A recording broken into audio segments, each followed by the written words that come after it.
vamos fazer contato com o jornalista André Rossi, direto de Tóquio, no Japão. Boa noite, André. Bom dia para você, Glauco. André, nós começamos aqui com uma notícia algo bombástica, né? Que foi a questão da potencial violação de regra antidopagem por parte da Tandara, jogadora de vôlei da seleção feminina. É o Brasil que vem aí em uma campanha invicta e daqui a pouco, a partir das 9 horas, vai disputar a semifinal da modalidade. Como é que chegou aí essa notícia, André? Bom, foi realmente uma bomba, né, Glauco? A Tandara Caixeta, né, que é uma oposta da seleção, é uma jogadora muito importante, a aposta é uma posição de desafogo do time, né? Quando tá aquele jogo que a bola não cai, fica aquele rali, não sabe o que vai acontecer. Normalmente o levantador procura esse jogador, né? Porque ele tem um grande potencial de virar bola. E é o caso da Tandara. Essa notícia caiu realmente como uma bomba. Ela chegou para nós aqui por volta das 10, 10 e meia da manhã, né? Às 10, 10 e meia da noite de ontem para vocês. E você falou bem, né? Ela veio como uma potencial violação de regra antidopagem. E é muito importante a gente frisar essas palavras, porque quando a gente fala em doping, a pessoa imediatamente já fala, usou alguma bomba, né? Usou alguma coisa para se beneficiar, e nem sempre é isso. Por isso que tem que tomar cuidado com essas palavras, né? Existe um código de regra antidoping muito grande e ele nem sempre está associado ao uso da substância propriamente dita. Por exemplo, o atleta, ele não pode carregar uma substância proibida, né? Se ele for pego carregando essa substância na mala, ele já está violando uma regra do controle antidoping, né? Um outro exemplo, em alguns casos, o atleta ele é obrigado a avisar aos controladores de doping onde ele está. Ele está no endereço tal, na cidade tal, no país tal, né? E se ele mudar dali, ele precisa avisar, olha, eu vou mudar para o lugar tal, no dia tal, em tal lugar. Ele é obrigado a deixar os controladores cientes de onde ele está, porque ele pode eventualmente ser pego por um teste surpresa, ser submetido a um teste surpresa. É tão detalhado que até no teste existem procedimentos que têm que ser respeitados, né? Como a apresentação de documentos, o posicionamento das pessoas na coleta do teste, o local da coleta do teste. Então é tudo muito complexo para a gente já sair dizendo que tomou ou não tomou determinada substância, né? Bom, no caso da Tandara, a própria nota do COB, né, diz que houve um teste, né? O teste foi realizado no dia 7 de julho. Se houve um teste, subentende-se de que há ligação com alguma substância proibida na carta antidoping, né? Então, imagina-se que isso possa ter acontecido. Esse teste foi feito no dia 7 de julho, portanto, foi antes, né, da Olimpíada, antes da participação do Brasil, né, nos Jogos Olímpicos, não foi aqui, né, durante os Jogos. E uma jornalista do jornal O Globo, a Carol Knoploch, a Carol Knoploch, está aqui trabalhando com a gente encontra com ela direto. Ela falou que a suspeita é que ela tenha tomado um remédio ligado ao ciclo menstrual, que inclusive teria sido aprovado pela comissão técnica. Tudo isso ainda na condicional, né? Não há nenhuma confirmação a respeito disso, mas é uma notícia que a Carol colocou, é uma jornalista respeitável, num jornal respeitável, então não existe essa suspeita, porque agora fica todo mundo querendo saber o que de fato aconteceu, né? Então, o que nós temos por enquanto é isso. É a Tandara, que ela já saiu, né? Ela já foi suspensa, ela já saiu da delegação, não está fora dos jogos, não entra em quadra hoje. Ela fez um teste no dia 7 de julho e nesse teste deu algum problema relacionado à regra antidopagem. Por enquanto, o que a gente tem é isso, Brau.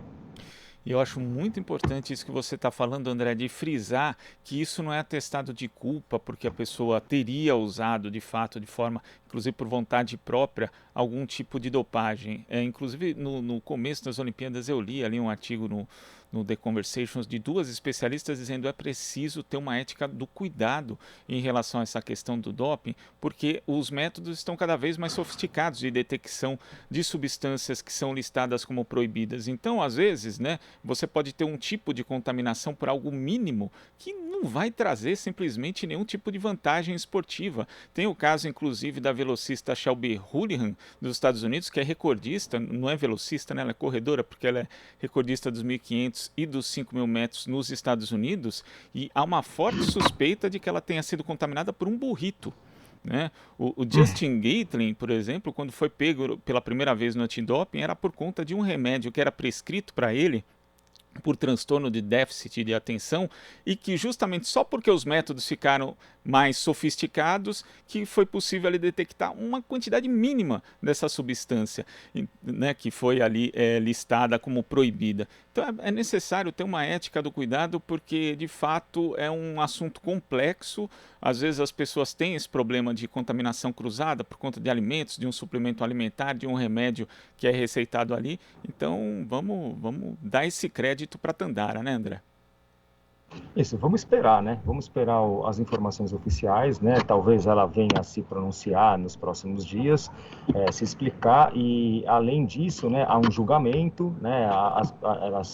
Os atletas que passam por esse tipo de problema são julgados, eles se defendem, tem todo um processo em cima disso e antes da gente sair acusando, fulano fez isso, fulano fez aquilo, é bom a gente sempre saber de fato o que aconteceu para tirar as conclusões. Muitas vezes acontece o atleta de cometer algum engano na hora de usar determinado liquidificador para isso, para aquilo, e aí tinha uma coisa aqui, tinha uma coisa ali, são assuntos bem complexos, então tem que tomar cuidado, né? O fato é que, de qualquer maneira, isso aconteceu, né? Os atletas têm que ter cuidado com isso também. Se ele comete algum erro, alguma negligência que gere algum tipo de punição, o outro que não cometeu a negligência também não pode ser punido por isso, né? Então também tem que tomar muito cuidado, ser muito equilibrado na hora de falar isso. Bom, fato é que o Brasil vai jogar com a Coreia do Sul daqui a pouco, né, às 9 da manhã, como você bem disse, é uma semifinal olímpica e com toda essa carga, né, que surgiu nas últimas horas, né? O Brasil era favorito contra a Coreia do Sul, apesar de ser uma semifinal olímpica, um jogo muito equilibrado. A gente ganhou da Coreia do Sul na primeira fase, até com uma certa facilidade, né? Fez 25-10, 25-22 e 25-19. E, em tese, né, naquele nosso chutômetro, o Brasil tinha boas chances de passar. Quem deve jogar no lugar dela deve ser a Rosa Maria, que é uma atleta também muito boa, né? Tem feito um bom campeonato. E também temos no banco o Zé Roberto Guimarães, um atleta tricampeão olímpico, que se tem alguém para cuidar disso com maestria, é o Zé Roberto, para conseguir contornar esse tipo de situação. Ele já viveu todo tipo de situação possível e imaginável dentro de uma Olimpíada, então a gente pode confiar nele aí também, que vai conseguir contornar e colocar as meninas focadas no jogo para conseguir vencer e fazer a final, né? A final que seria contra os Estados Unidos. Agora, André, não sei se você tem informação a respeito, porque esse teste na Tandara foi realizado dia 7 de julho. Hoje é 6 de agosto. Né?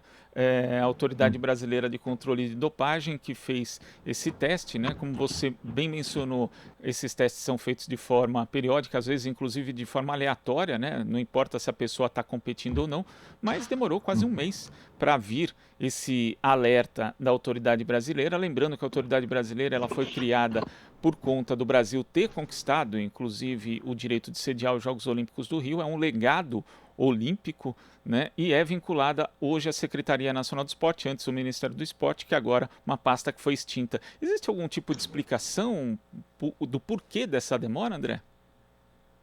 Olha, Glauco, não, eu acho que isso não sei se a gente pode considerar isso uma demora, né? Não é muito incomum que um teste seja feito 2, 3 semanas antes e ele apareça nesse prazo, né? O próprio Fernando Reis também foi assim, não é tão incomum assim esse período, né? Caiu num dia ruim para nós, né? Exatamente no dia da semifinal, horas antes dela, mas eu não consigo te dizer se isso realmente tem alguma coisa fora do que costuma acontecer, para ser bem sincero. E André, agora há pouco a gente quase ganhou uma medalha de bronze, mas acabou tendo algo que também é bastante comum na prova da marcha atlética, uma punição tirou aí a chance da Érica Senna. Conta pra gente, André. Que frustrante que foi. A gente estava assistindo aqui na sala de imprensa, na grande sala de imprensa que a gente tem aqui, no centro de imprensa, e estavam com alguns colegas aqui da Rádio Gaúcha. Tinha um colega que estava, inclusive, fazendo a narração da prova para lá, e estava um grupinho de brasileiros ali. A Érica vinha bem, veio durante a prova inteira empareada ali com as líderes, né? Chegou a ficar na medalha de bronze, estava no terceiro lugar. A marcha atlética, que são 20 quilômetros, né? É uma prova bem comprida, né? Bem longa, bem desgastante, ainda mais aqui no calor que está fazendo aqui no Japão. E quando faltavam cerca de 400 metros, ela tomou uma terceira punição. e nesse momento ela precisou ficar parada por 2 minutos e acabou perdendo a medalha de bronze a 400 metros. Ela fez a prova de 20 quilômetros e ali, né, aos 47 do segundo tempo, ela tomou uma punição, uma terceira punição, e por conta disso precisou, a penalidade era ficar 2 minutos parada e acabou cruzando a linha de chegada em 11º lugar. Que tipo de punição que ela tomou, a gente ainda não sabe exatamente, mas muito provavelmente é a punição mais comum, provavelmente 99,9% das punições da marcha atlética são tirar um dos pés do chão. E a marcha atlética, aquela prova que a gente acompanha, ela é bem característica, né? Os atletas têm um movimento que parece um certo rebolado ali com o quadril, porque ele não pode tirar os 2 pés do chão, ele precisa manter na passada os 2 em contato com o solo. Se ele faz isso uma vez, ok, 2 vezes, ok, na terceira ele toma uma punição de 2 minutos, foi o que aconteceu com a Erika Senna. Foi realmente muito, muito triste ver o desespero dela paradinha ali, esperando 2 minutos com a linha de chegada ali a 400 metros dela, né? Bom, fato é que isso aconteceu, ela acabou terminando em 11º lugar, a campeã foi a italiana Palmisano, em segundo lugar chegou a Arenas, da Colômbia, em terceiro uma chinesa, a Liu Hong. E eu aqui assistindo, né, eu acabei ficando com a impressão que a Erika ela estava em terceiro lugar, estava com a medalha de bronze garantida, ela tinha muita vantagem para a chinesa, só que ela começou a se aproximar bastante da Arenas, da colombiana, e eu acho que nessa ela acabou, isso é uma percepção minha, né, ela acabou querendo forçar um pouquinho o ritmo para chegar aí talvez na medalha de prata, e ela estava realmente chegando, e numa dessa talvez tenha dado uma corridinha sem querer, evidentemente, né, acabou penalizada por isso, né, não que ela tenha tentado qualquer tipo de fraude, pelo contrário, não, nada disso, mas ela errou a passada, se precipitou em uma das passadas, acabou tomando a punição que tirou ela do pódio. Que punições que acontecem mesmo na marcha atlética, que é um esporte extremamente técnico. Agora, quem impressionou ontem, André, foi o Isaquias Queiroz, hein, que garantiu a vaga na semifinal.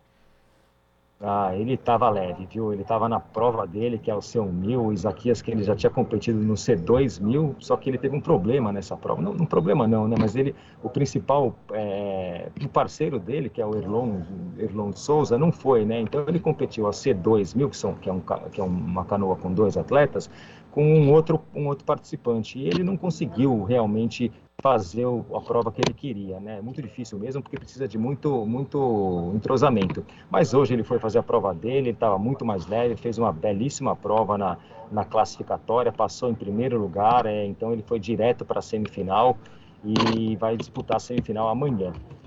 Ele é uma prova bem complicada, tem muitos atletas muito fortes, né? Um deles é um alemão chamado Sebastian Brendel, que ele é o atual bicampeão olímpico, 4 vezes campeão mundial.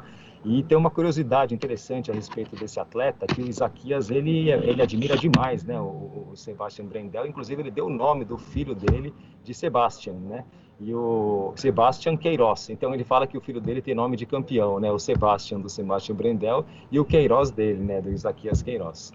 Ele compete logo hoje à noite aí para vocês, né? Para mim é amanhã, ou para vocês é hoje à noite. A sessão começa às 9h30 da noite. As semifinais do C1 começam às 21h44, é isso mesmo, 21h44. E a prova do Isaquias às 21h52, é a prova dele. Passam os 4 primeiros, né? Os 4 primeiros que chegarem na frente vão para a final. E a final que está marcada para hoje também às 23h53. Vale a pena ficar acordado para ver, porque o Isaquias tem grande chance de ganhar a medalha, inclusive a medalha de ouro. Ele está doido para levar esse ouro. Para a gente encerrar aqui, André, vamos mostrar uma imagem para quem está acompanhando o Jornal Brasil Atual pela TVT, também pelo YouTube, do nosso querido Abner Teixeira, o peso pesado brasileiro que recebeu depois de 3 dias a medalha de bronze. Então vamos fazer o registro e também queria que você falasse rapidamente a respeito das perspectivas do boxe brasileiro, que pode fazer mais história do que já fez em Tóquio nesse final de semana. Grande Abner, que prazer colocar essa imagem no ar aí, né? Ele conseguiu a medalha de bronze, tá aí no peito dele, e essa noite, essa madrugada, às 2h45 da manhã, o Herbert Souza pega o Alexander Kisniak na final olímpica da categoria dele, né? O Alexander é um adversário dificílimo, bicampeão europeu, tricampeão do Estranja, campeão mundial em 2017, mas eu sou mais Abner. Abner, não, desculpa, Herbert. O Herbert que vem com a força aí do Olodum, né? E depois a gente tem também, no Exatamente. dia seguinte, a Bia. A Bia Ferreira. A Bia Ferreira que vai fazer a grande final do boxe da Olimpíada, né, contra a Kelly Harrington, uma atleta que ela nunca lutou antes, então colocou-se essa disputa entre as duas, né, que a Bia é espetacular, né, praticamente imbatível, e elas vão se pegar também na madrugada, não me recordo exatamente o horário, mas na madrugada de sábado para domingo elas lutam, também vale a pena ficar acordada, e nesse caso eu sou muito mais Bia, ela bate pesado, tenho certeza que a Kelly vai se arrepender de passar na frente dela, viu? Vamos lá, André. Muito obrigado pela sua participação aqui no Jornal Brasil Atual e a gente volta a conversar na segunda. Voltamos sim, Glauco. Um bom final de semana para todo mundo. Igualmente, conversamos aqui com o jornalista André Rossi, direto de Tóquio. Você está ouvindo Jornal Brasil Atual. As notícias que os outros não dão.